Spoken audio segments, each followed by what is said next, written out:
കർണാടകയിലെ ശിരൂരിലെ മണ്ണിടിച്ചിലിൽ ദുരന്തത്തിൽ കൊല്ലപ്പെട്ട അർജുന്റെ കുടുംബം ലോറി ഉടമ മനാഫിനെതിരെ ആരോപണങ്ങൾ ഉന്നയിച്ചതിന് പിന്നാലെ കുതിച്ചുയർന്നിരിക്കുകയാണ് മനാഫിന്റെ യൂട്യൂബ് ചാനൽ സബ്സ്ക്രൈബേഴ്സിന്റെ എണ്ണം. ഒറ്റ ദിവസം കൊണ്ട് സബ്സ്ക്രൈബേഴ്സിന്റെ എണ്ണം 10,000-ൽ നിന്നും ലക്ഷത്തിലേക്ക് എത്തി. വിവാദം ഒരു ഭാഗത്ത് ശക്തമാകുമ്പോൾ മനാഫിന്റെ യൂട്യൂബ് ചാനലിന്റെ സബ്സ്ക്രൈബേഴ്സിന്റെ എണ്ണം കൂടുകയാണ്. 10,000-ഓളം മാത്രം സബ്സ്ക്രൈബേഴ്സ് ഉണ്ടായിരുന്ന ലോറി ഉടമ മനാഫ് എന്ന യൂട്യൂബ് ചാനലിന് ഒറ്റ ദിവസം കൊണ്ട് ലഭിച്ചത് ലക്ഷക്കണക്കിന് സബ്സ്ക്രൈബേഴ്സിനെയാണ്. ഇപ്പോഴും ആളുകൾ ഈ ചാനൽ സബ്സ്ക്രൈബ് ചെയ്യുകയാണ്.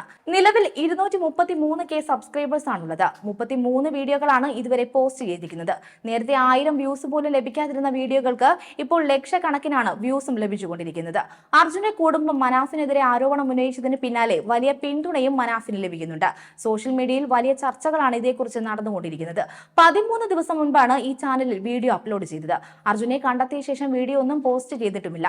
കർണാടകയിലെ ശിരൂരിലെ ഗംഗാവലി പുഴയിൽ ലോറിയോടൊപ്പം അർജുനെ കാണാതായി 32-ാം ദിനത്തിലാണ് മനാഫ് ചാനൽ ആദ്യം വീഡിയോ പോസ്റ്റ് ചെയ്യുന്നത്.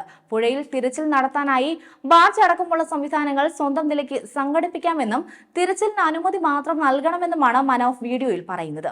ഇതിനുശേഷം അർജുനുമായി ബന്ധപ്പെട്ട 15ഓളം വീഡിയോകൾ മനാഫ് ചാനലിൽ അപ്ലോഡ് ചെയ്തിട്ടുണ്ട്. 18 തവണ ലൈവ് പോവുകയും ചെയ്തിട്ടുണ്ട്. സെപ്റ്റംബർ 28-ലേതാണ് ചാനലിലെ അവസാനത്തെ ലൈവ് വീഡിയോ. എന്നാൽ മനാഫിന്റെ ലക്ഷ്യം വേറെ ആയിരുന്നുവെങ്കിൽ വീണ്ടും വീഡിയോസ് ഇടില്ല എന്നാണ് ചിലർ ചോദിക്കുന്നത്. നിരവധി കമന്റുകളാണ് വീഡിയോയ്ക്ക് വന്നുകൊണ്ടിരിക്കുന്നത്. മനാഫിനെതിരെ സംസാരിച്ച അർജുന്റെ കുടുംബത്തിന് നേരെയും നിരവധി സൈബർ ആക്രമണങ്ങളും ഉയരുന്നുണ്ട്. ഞാൻ ന്യൂസ് കണ്ടപ്പോഴാണ് ഇങ്ങനെ ഒരു ചാനൽ ഉണ്ടെന്ന് അറിഞ്ഞത്. മനുഷ്യർക്ക് മാത്രമാണ് നന്ദികേട് കാണിക്കാൻ പറ്റുകയുള്ളൂ. ഈ ചാനൽ ഞാൻ സബ്സ്ക്രൈബ് ചെയ്യുന്നു. അർജുന്റെ വീട്ടുകാരുടെ പത്രസമ്മേളനം കണ്ടിട്ട് വന്നതാണ്. സബ്സ്ക്രൈബ് ചെയ്തിട്ടുണ്ട്. വ്യൂ കൂട്ടാനുള്ള ശ്രമം എന്നല്ലേ അവർ പറഞ്ഞത്. ഇപ്പോഴാണ് ശരിക്കും വ്യൂ കൂടിയത്. ഇങ്ങനെ ഒരു ചാനൽ ഉണ്ടെന്ന് അറിയിച്ചതിന് നന്ദി. 12 ദിവസം മുമ്പ് നിർത്തിവെച്ച ഈ ചാനൽ പുനരുജ്ജീവിപ്പിച്ച അർജുന്റെ കുടുംബത്തിന് അഭിനന്ദനങ്ങൾ. വെറും 10K ഉണ്ടായിരുന്ന, അധികം ആരും അറിയാതിരുന്ന ചാനലിന് അവർ പത്രസമ്മേളനം നടത്തി എല്ലാവരെയും അറിയിച്ച് ലക്ഷങ്ങളാക്കി കൊടുത്തു. കേരളത്തിലെ മുഖ്യധാരാ ചാനലിലൂടെ പരസ്യം കിട്ടിയ ആദ്യ ചാനൽ എന്നിങ്ങനെ പോവുകയാണ് വീഡിയോയ്ക്ക് താഴെയുള്ള കമന്റുകൾ. അതേസമയം ചിലർ പരക്കെ മനാഫിനെതിരെയും വിമർശനം ഉയർത്തുന്നുണ്ട്. അതേസമയം അർജുൻ എന്ന വൈകാരികതയെ യൂട്യൂബ് ചാനലിലൂടെ വിൽക്കുകയാണ് മനാഫ് എന്നും PR ഏജൻസി പോലെയാണ് മനാഫ് പ്രവർത്തിക്കുന്നതെന്നും അർജുന്റെ കുടുംബം ബുധനാഴ്ച വാർത്താ സമ്മേളനത്തിൽ ആരോപിച്ചിരുന്നു.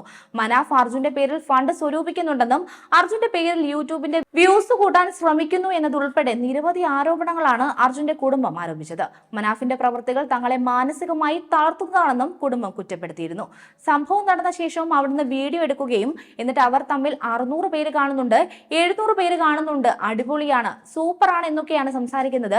അർജുനോട് ഒരു തുള്ളി സ്നേഹമുണ്ടെങ്കിൽ മനാഫ് ഇങ്ങനെ ചെയ്യില്ലായിരുന്നുവെന്നും അർജുന്റെ ലോറി ഉയർത്തുന്നതും അവിടെ നടക്കുന്നതും മറ്റ് സംഭവങ്ങളും എല്ലാം അവർ യൂട്യൂബ് ചാനലിൽ അപ്ലോഡ് ചെയ്യുന്നു. അതിന് മുഖ്യധാരാ മാധ്യമങ്ങളില്ലേ എന്നാണ് അർജുന്റെ സഹോദരി ഭർത്താവ് ജിതിൻ ചോദിച്ചത്. കുടുംബത്തെക്കുറിച്ച് അസത്യം പ്രചരിപ്പിക്കുന്നുവെന്നും പലയിടങ്ങളിൽ നിന്നും അർജുന്റെ പേരിൽ ഫണ്ട് സ്വരൂപിക്കുന്നുണ്ടെന്നും ജിതിനും അർജുന്റെ സഹോദരൻ അഭിജിത്തും ആരോപിച്ചു. ആരോപണങ്ങൾ മാധ്യമങ്ങളിലൂടെ പുറത്തു വന്നതിന് പിന്നാലെ സമൂഹ മാധ്യമങ്ങളിൽ മനാഫിനെ അനുകൂലിച്ചും പ്രതികൂലിച്ചും വിലയിരുത്തിയുള്ള അഭിപ്രായ പ്രകടനങ്ങളാണ് നിറയുന്നത്. അർജുന്റെ സഹോദരി ഭർത്താവ് ജിതിനെതിരെയും രൂക്ഷമായ സൈബർ ആക്രമണവും നടക്കുന്നുണ്ട്. സംഘപരിവാർ അനുകൂലി ആയതുകൊണ്ടാണ് ജിതിനെതിരെ ആരോപണങ്ങൾ ഉന്നയിക്കുന്നതാണ് ചില പ്രചാരണം. രാഷ്ട്രീയ വർഗീയ ലക്ഷ്യങ്ങളാണ് കുടുംബത്തെ കൊണ്ട് ഇത്തരത്തിലുള്ള ആരോപണം ഉന്നയിപ്പിക്കുന്നവർക്ക് പിന്നിലെന്നാണ് പ്രധാനമായി ഉയർന്നു വന്ന ആരോപണം. ഈ ആരോപണങ്ങൾക്കെല്ലാം മറുപടിയുമായി മനാഫും രംഗത്തെത്തിയിരുന്നു. അർജുന്റെ പേരിൽ ഒരു ഫണ്ട് വാങ്ങിയിട്ടില്ലെന്നും കുറ്റം തെളിഞ്ഞാൽ മാനാഞ്ചിറ മൈതാനത്ത് വന്ന് നിൽക്കാം, കല്ലെറിഞ്ഞ് കൊന്നോളൂ എന്നുമാണ് മനാഫ് പറഞ്ഞത്. അതേസമയം 13 ദിവസം മുമ്പാണ് മനാഫിന്റെ ചാനലിൽ നിന്ന് അവസാനമായി വീഡിയോ പോസ്റ്റ് ചെയ്തിട്ടുള്ളത്. അർജുന്റെ ലോറി കണ്ടെത്തിയ ശേഷം യൂട്യൂബിൽ വീഡിയോ പോസ്റ്റ് ചെയ്തിട്ടില്ല. അർജുന് വേണ്ടിയുള്ള തിരച്ചിൽ ശക്തമായി മുന്നോട്ട് കൊണ്ടുപോകുന്നതിനും യഥാർത്ഥ വിവരങ്ങൾ ജനങ്ങളെ അറിയിക്കുന്നതിനുമാണ് ചാനൽ തുടങ്ങിയതെന്നായിരുന്നു മനാഫിന്റെ വിശദീകരണം. കൂടുതൽ വാർത്തകൾക്കായി B4 Blaze ഫോളോ ചെയ്യൂ, സബ്സ്ക്രൈബ് ചെയ്യൂ.